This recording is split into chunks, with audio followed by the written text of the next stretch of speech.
Os vizinhos. Minha esposa e eu nos mudamos há pouco tempo para o nosso apartamento. A maioria de nossos vizinhos eram bem simpáticos, com exceção dos que moravam no andar de cima. Eles eram muito desagradáveis, pois não respeitavam a proibição de sons altos tarde da noite. Era muito comum, mesmo às altas horas da madrugada, ouvirmos sons desagradáveis como crianças chorando por horas ou móveis pesados sendo arrastados. E isso todas as noites. Um dia, passando pelo corredor do prédio, minha esposa e eu vimos o tal casal barulhento passando. Resolvi chamá-los para conversar, para que parassem com os barulhos que tanto nos atormentavam durante as madrugadas. Porém, quando eu os chamei, eles simplesmente ignoraram. Passaram reto por nós como se fôssemos invisíveis. Nem sequer olharam em nossos olhos.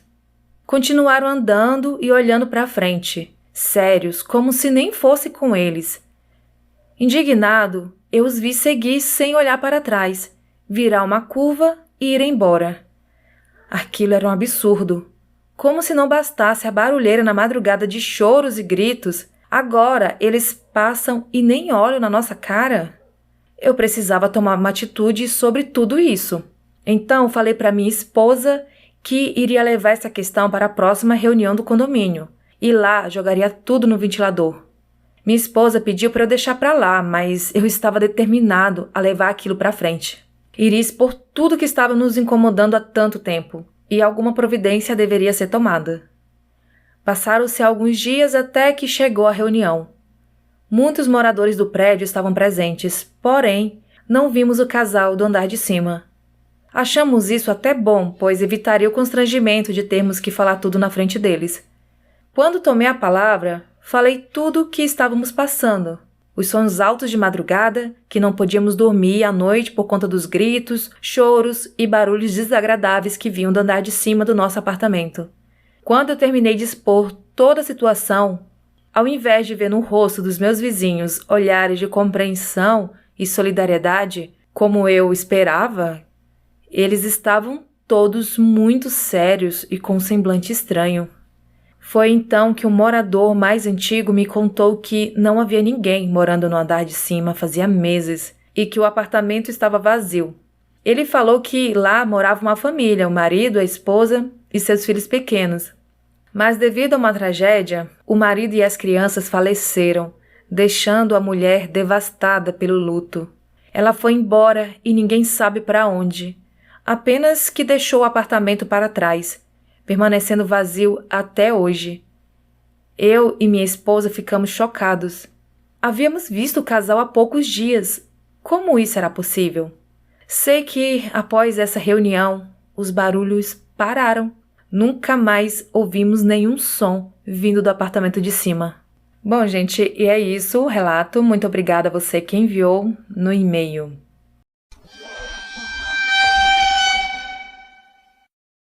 Doppelganger. Esse relato aconteceu no ano de 2004. Nesta ocasião, eu tinha 16 anos e estava no ensino médio. Morava com meu irmão mais velho, de 23 anos, e meu irmão mais novo, de 14 anos. Na época, eu estudava em turno integral, de manhã e tarde, enquanto meu irmão mais novo só estudava à tarde. Num dia especialmente quente, eu cheguei em casa mais cedo, por volta das 14 horas. A casa deveria estar vazia, pois meu irmão mais novo deveria estar na escola e o mais velho no trabalho. Conforme fui andando até o banheiro, olhei para a porta do quarto do meu irmão mais novo e o vi sentado na cadeira do computador, de costas para mim. Ele estava vestindo uma camiseta regata e uma bermuda e parecia ter saído recentemente do banho.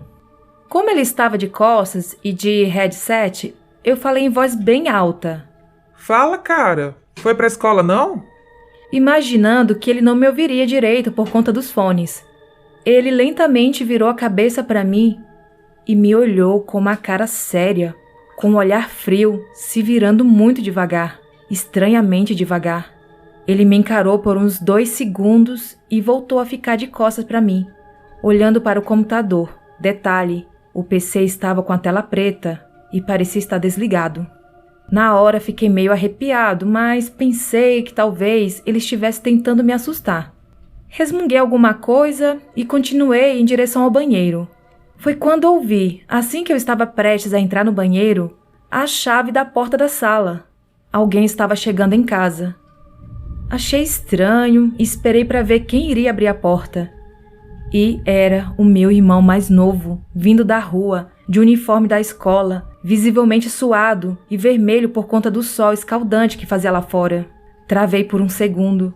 Eu acabara de ver meu irmão com outras roupas e como que saído do banho não fazia nem 15 segundos. Como raios ele conseguiria entrar pela porta principal e ainda trocar de roupa?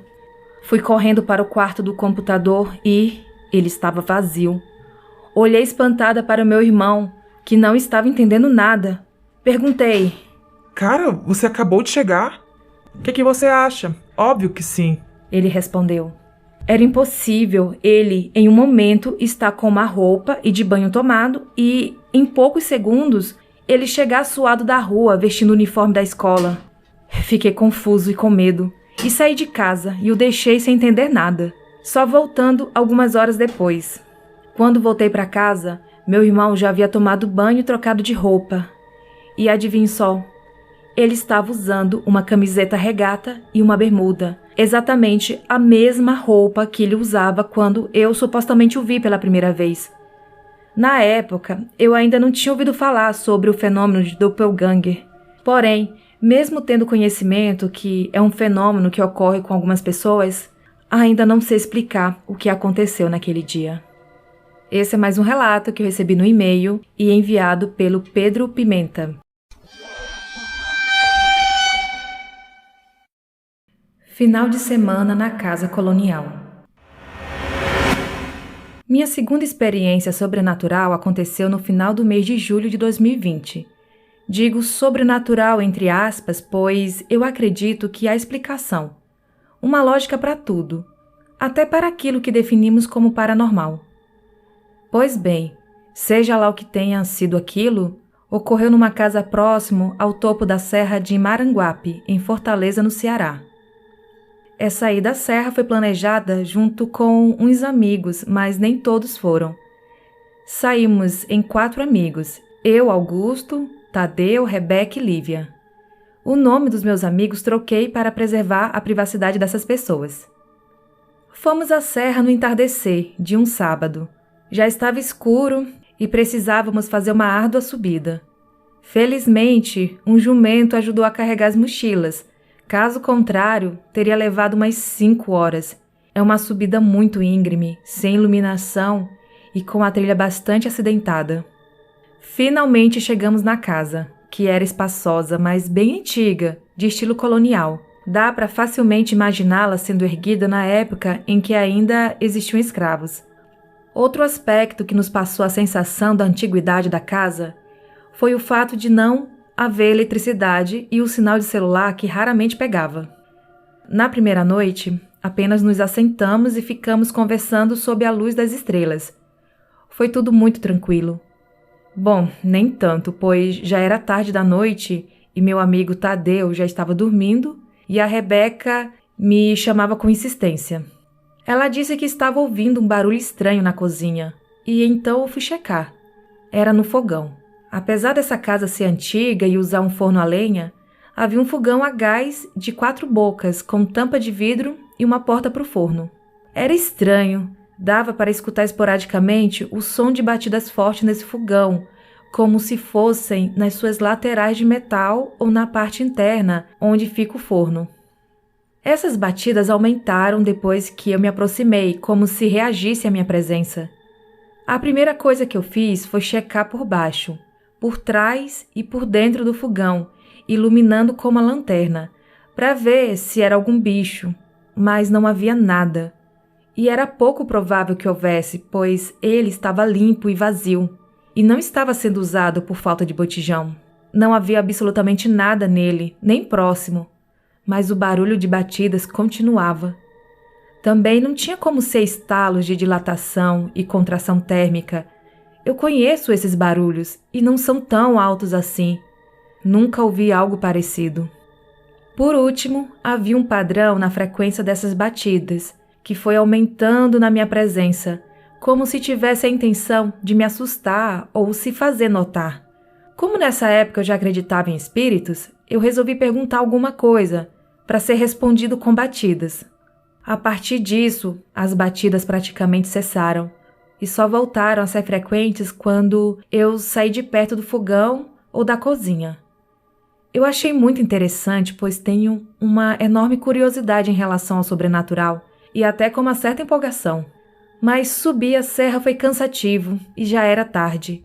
Então terminamos ignorando o barulho e dormindo, apesar do medo. No dia seguinte, contamos ao Tadeu e perguntamos se eu poderia acordá-lo, caso acontecesse a mesma coisa na noite seguinte, uma segunda vez. Só depois do evento que eu lembrei que poderia ter gravado algo, então fiquei na expectativa para que isso se repetisse na noite de domingo. Apesar de não haver eletricidade, só para garantir, eu fui preparado, com mais de um carregador portátil. Nessa segunda noite, o evento não apenas se repetiu, como foi 3 vezes mais intenso. Na noite de domingo, lá pelas 8 da noite, entramos para dentro de casa. Acho que começou a chover um pouco, não lembro bem. Ficamos jogando cartas, ouvindo música, para abafar os barulhos que vinham da cozinha de poucos em poucos minutos. Eu já tinha levado meu celular para lá. Deixei gravando o áudio em cima da tampa de vidro do fogão. Não filmei nada em vídeo porque não apareceu nem se moveu. E eu não podia deixar por horas, não tinha bateria nem espaço no armazenamento. Apesar dos barulhos, no outro dia alguns de nós tinham que trabalhar. Então fomos dormir, todos no mesmo quarto. As 2 garotas em uma rede, o Tadeu em outra e eu na ponta do quarto que dava para a porta. Foi quando eu ouvi uma das garotas me chamar. Eu perguntei o que era e ela me disse que ouviu o Tadeu chamar o nome dela. Na hora eu pensei, sim, e daí? Foi quando ela me disse que ouviu ele chamar do outro lado da casa. Fui vê-lo na rede ao meu lado, mas ele estava dormindo. Porém, era uma posição tão estranha que eu me preocupei na hora. Ele estava com os braços esticados com os pulsos juntos, como se estivesse amarrado por uma corda invisível. Parecia algo de filme mesmo, como se ele estivesse sendo possuído. Eu já pensei no pior, que precisaria segurá-lo caso ficasse violento. Tentei acordar o Tadeu antes que a situação piorasse, mas seu sono era muito pesado. Levei quase uns 3 minutos insistindo de forma vigorosa até ele começar a abrir os olhos, ainda meio que em transe. Demorou mais ainda para ele se situar e eu perguntei se ele sabia quem era e onde estava. Ele respondeu corretamente, para meu alívio.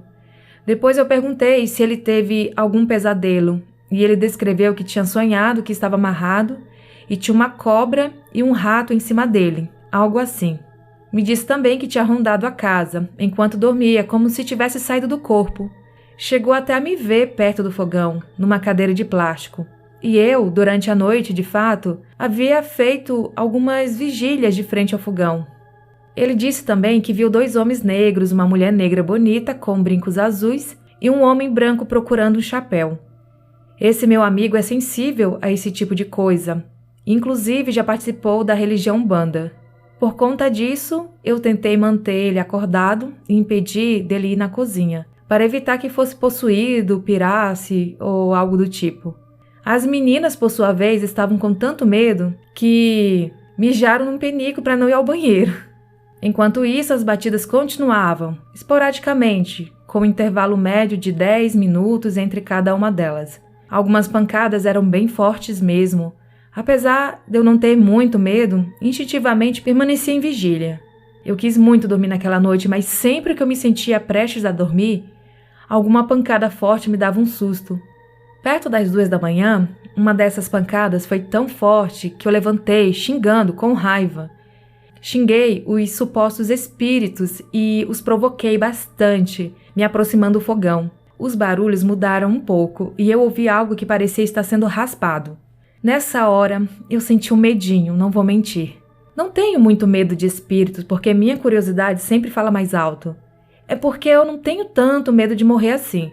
Não é como se eles pudessem fazer muito mais do que me matar. E depois que eu morresse, eu poderia me vingar. Os barulhos só cessaram lá para as 5 da manhã, assim como na noite anterior. É curioso que tenha havido essa pontualidade. Me pergunto qual a questão por trás disso. Talvez eles tenham simplesmente ido dormir também, se duvidar. Outra coisa estranha foi que às 5 da manhã, quando fomos para o quintal da casa, esse amigo disse que viu uma coisa bem estranha no mato, no lugar que eu fui, mas não vi nada. Ele descreveu como sendo algo parecido com um jumento, mas tinha um quê de humano e usava uma máscara de madeira, similar àquelas de tribos africanas, com desenho de rosto. Quando me aproximei, ele me pediu de uma forma séria para eu me afastar. Não fomos embora por causa do barulho, mas porque era segunda-feira.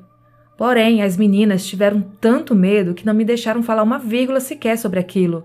Eu já tinha visitado essa casa várias outras vezes no passado, mas nunca tinha acontecido nada do tipo. Só minha mãe disse ter sentido um peso décadas atrás, mas ninguém tinha dado muita importância.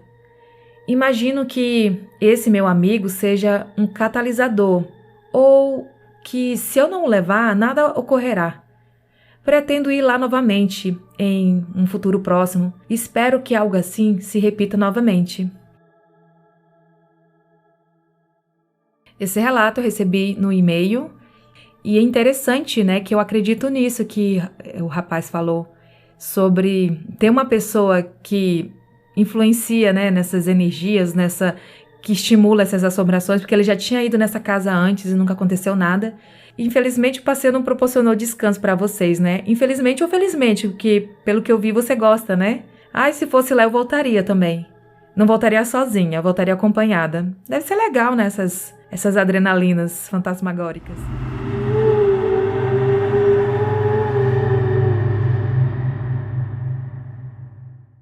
Pessoal, vou ler para vocês um relato. De antemão, vou avisar que relata um pouco de violência doméstica, então já fica o aviso se você for uma pessoa mais sensível. Eu deixei a observação no relato que quem fosse revisar, que eu tenho um time agora maravilhoso de ajudantes, colaboradores, e eu pedi, assim, deixei a observação que quem fosse revisar, retirasse algumas partes, assim, modificasse, não deixasse tão explícita a questão da violência, assim, doméstica. E mesmo modificando, ainda ficou algumas coisinhas, tá? Então fica o aviso aí, mas tem sobrenatural. E vamos para o relato, que é O Anjo da Guarda. A minha história começa quando a minha mãe, ainda em sua adolescência, ficou grávida de mim. Expulsa de casa pelos pais, sem alternativas, acabou indo morar com meu pai na fazenda de uma prima dele, que havia se casado com um homem muito rico. Frustrado, meu pai começou a beber uma cervejinha aqui, outra ali. Frequentemente era visto nos bares daquela pequena cidadezinha do interior de São Paulo e acabou se tornando mais tarde um alcoólatra. Quando ele não era um bêbado triste, era um bêbado muito agressivo. Com 6 anos de idade, lembro de apanhar quase todos os dias e minha mãe também. Lembro-me que um dia eu estava jantando, sentada à frente da TV, vestindo uma camisola desgastada de tanto usar. Assisti atento ao famoso programa dos anos 90, Quer Namorar Comigo, do SBT.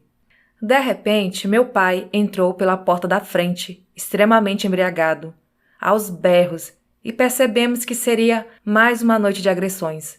Só que foi bem pior que o de costume. E quando minha mãe percebeu que nossa vida estava em risco, ela rapidamente correu com meu irmão no colo para fora da casa, em desespero e, com medo, acabou se esquecendo de mim.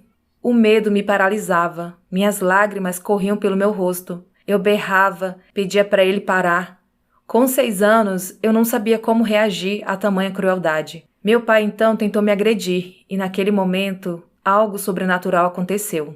Algo parou por um instante e então eu senti uma estranha mão que era invisível aos meus olhos agarrar um dos meus bracinhos pequenos e ao mesmo tempo uma outra força invisível empurrar minhas costas com grande força, como se aquilo me dissesse, vai, corre. Foi aí que eu tive forças para conseguir passar pela porta da sala que dava acesso ao gramado da residência e começar a correr. Lembro-me de ouvir passos atrás de mim. Era o meu pai me perseguindo. Desci correndo a rua de asfalto sem olhar para trás. Com os pés descalços, entrei onde tinha um brejo lotado de taboas enormes. Para quem não sabe, taboas é uma espécie de planta aquática que cresce em lugares lamacentos. Fiquei ali por algumas horas, escondida, colocando as mãos entre a boca e o nariz, para abafar o som da minha respiração ofegante. Meu coração parecia que iria sair pela boca, mas o barulho dos gansos, vacas e cavalos mascararam o som da minha respiração, e ele não conseguiu me achar naquele lugar. Eu fiquei mais calma quando notei que ele não estava mais à minha procura. Fiquei dentro daquele lago frio e molhado, quietinha, observando a movimentação. Quando avistei meu pai de longe, acender a luz da casa e ir em direção à sede, a casa principal da fazenda, para tomar o banho, já que o chuveiro da minha casa estava quebrado, percebi que ali era a minha chance de escapar daquele brejo, que cheirava a xixi e a cocô de vaca. Fui em direção ao pomar daquela imensa fazenda, e a camisola, que antes era branca, agora estava suja de terra dos pés à cabeça. Uma espécie de barro pegajoso, escuro e com forte odor me cobria porque tive que nadar e me arrastar pelo brejo e fazer força afastando aquelas plantas enormes até chegar no curral e, por fim, passar entre a cerca de arame farpado que dava acesso ao pomar. Caminhando à procura de um local seguro, encontrei ali um lugar que ficava mais alto que a minha casa e a sede. Então eu tinha total visão da minha casa, e se meu pai viesse me procurar, eu conseguiria ver ele vindo pelo caminho do asfalto. Como era a lua cheia, a luz que havia ali era suficiente para eu conseguir uma visão mais privilegiada do ambiente a qual me encontrava, e mais uma vez teria a chance de fugir. Encontrei um abacateiro e subi. Me ajeitei de uma forma que ficasse mais confortável naquele momento. Mesmo sendo quase impossível, aqueles galhos ásperos me arranhavam e me pinicavam. Eu estava cansada, confusa e apavorada. Foi quando algo sobrenatural, ou não, mais uma vez aconteceu. Eu vigiava de longe a casa e vi um objeto que pairava pelo ar surgir. Era maior que um helicóptero e menor que um avião A320. Apareceu do nada, próximo à minha casa, e ele tinha uma aparência de triângulo deitado, que se camuflava entre as árvores e a luz da lua. Era uma espécie de nave que não emitia som, mas que se movia pelo ar sem sair do lugar. Dele saíram 3 luzes intensas, parecidas com estrelas do céu que se movimentavam aleatoriamente. Foram em direção à mata e ficaram algumas vezes pairando pela casa e pelos arredores dela. O estranho é que eu estava mais ou menos uns 1000 metros de distância da casa, mas conseguia ver aquelas luzes, nitidamente. Aquelas esferas voltaram para aquele objeto triangular e em fração de segundos ele desapareceu no céu. Atualmente tenho 37 anos e ainda me pego pensando, o que será que vi naquela noite? O que foi que aconteceu? Desde menininha eu vejo espíritos, mas como aquela coisa foi apenas uma única vez. Esse relato eu recebi no e-mail e espero que você esteja bem, que tenha superado esse trauma, que eu sei que não é fácil e que é uma coisa que acontece com muitas pessoas, infelizmente, né? E que bom que surgiu algo para te ajudar, né? Que sua mãe também estava em desespero, coitada, e algo te ajudou, né? Algo bom.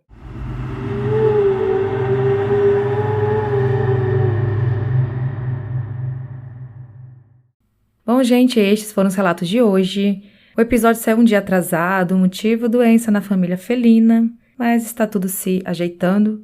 E gostaria de agradecer as pessoas que estão me ajudando com a revisão dos textos. Eu deixarei o nome deles em agradecimento aqui abaixo do episódio. Muito obrigada a vocês. Todo mundo trabalha na correria, mas tira um tempinho para revisar os textos.